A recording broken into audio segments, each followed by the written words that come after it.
दोस्तों, आज की कहानी एक 16 वर्षीय बालक अभिमन्यु के बारे में है। अभिमन्यु किस तरह चक्रव्यूह में प्रवेश किया और बड़े बड़े महारथियों को परास्त किया, परंतु अंततः कर्ण के द्वारा उसका वध कर दिया गया। लेकिन कर्ण ने वध करने से पहले अभिमन्यु से क्या बोला, चलिए इस कहानी के द्वारा जानते हैं। महाभारत युद्ध का 13वां दिन चल रहा था। कौरवों ने चक्रव्यूह रच दिया अर्जुन को मारने के लिए। आप तो जानते हैं कि चक्रव्यूह इतना शक्तिशाली होता है कि एक योद्धा को चक्रव्यूह से निकलना बहुत ही मुश्किल काम है। दुर्योधन अर्जुन को फंसाने के लिए यह चक्रव्यूह रच तो दिया, परंतु अर्जुन को त्रिगतों और सप्तसप्तकों ने ललकारा। अर्जुन उनका पीछा करते हुए रण क्षेत्र में बहुत दूर चले गए। उसी समय कौरवों के दूत ने युधिष्ठिर को चक्रव्यूह के युद्ध का संदेश पत्र दिया। युधिष्ठिर चिंतित हो गए।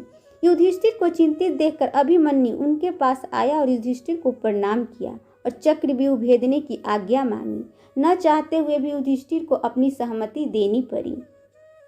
चक्रव्यूह के पहले द्वार पर जयद्रथ तैनात था। अभिमन्यु ने जयद्रथ पर बाण चलाया और अंदर प्रवेश कर गए, लेकिन भीम और अन्य पांडव भीतर न जा सके। उन लोगों को जयद्रथ वहीं रोक लिया।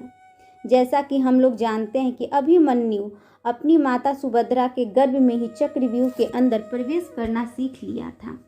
इसी का फायदा उठाकर वह अंदर चले गए। उन्होंने न सिर्फ गुरु द्रोणाचार्य बल्कि कृतवर्मा, कृपाचार्य, कर्ण, दुर्योधन सभी को परास्त कर दिया था।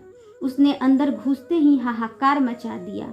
उन्होंने द्रोणाचार्य के धनुष काट दिया। देखते ही देखते कर्ण के ऊपर 8, कृतवर्मा के ऊपर 5, शकुनी के ऊपर 22 बार बाण मारे। यहाँ तक कि दुर्योधन, दुशासन, कृपाचार्य जब अभिमन्यु को देखा तो उनकी हिम्मत न हुई कि वो अभिमन्यु का सामना कर सके। इसी बीच दुर्योधन के पुत्र लक्ष्मण और अभिमन्यु के बीच युद्ध हुआ। अभिमन्यु ने एक ही तीर से लक्ष्मण के सिर को धड़ से अलग कर दिया। देखते ही देखते दुर्योधन बहुत ही क्रोधित हो उठा। उसने कर्ण से गुजारिश की कि सूर्य अस्त होने से पहले हमें मिलकर इस बालक को मारना होगा। अभिमन्यु ही अकेला एक ऐसा योद्धा था जिसने 8 से भी ज्यादा योद्धाओं को अकेले हराया था। जब द्रोणाचार्य को इसके बारे में एहसास हुआ, उन्होंने कर्ण से कहा कि इस बालक के धनुष को हमें काटना होगा। अगर इस बालक के हाथ में धनुष रहा तो सूर्य अस्त होने से पहले ही कौरव सेना का नाश हो जाएगा। इस मौके का फायदा उठाकर कर्ण ने अभिमन्यु का धनुष काट दिया। अश्वत्थामा ने उसके रथ के टुकड़े कर दिए।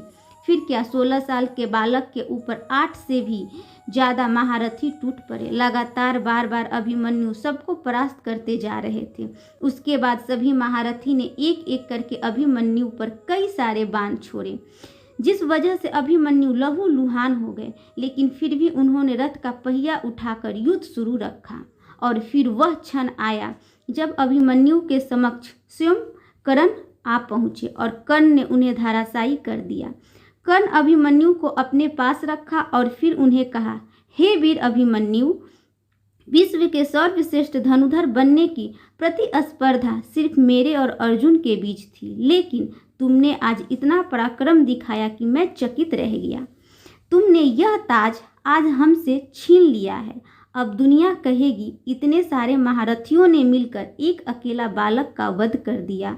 अब तुम इस नरक रूपी संसार को छोड़कर हमेशा के लिए स्वर्ग चले जाओ पुत्र। यही वह कुछ शब्द थे जो स्वयं कर्ण ने अभिमन्यु के कान में कहे थे। और उसके बाद कर्ण अभिमन्यु के ऊपर अंतिम प्रहार करके उसका वध कर दिया। इस तरह वीर अभिमन्यु का वध किया गया। दोस्तों, वीडियो को देखने के लिए आप सबका धन्यवाद। अगर आपको मेरी यह वीडियो पसंद आई हो तो प्लीज़ इसे लाइक करें, शेयर करें और मेरे चैनल को सब्सक्राइब करें।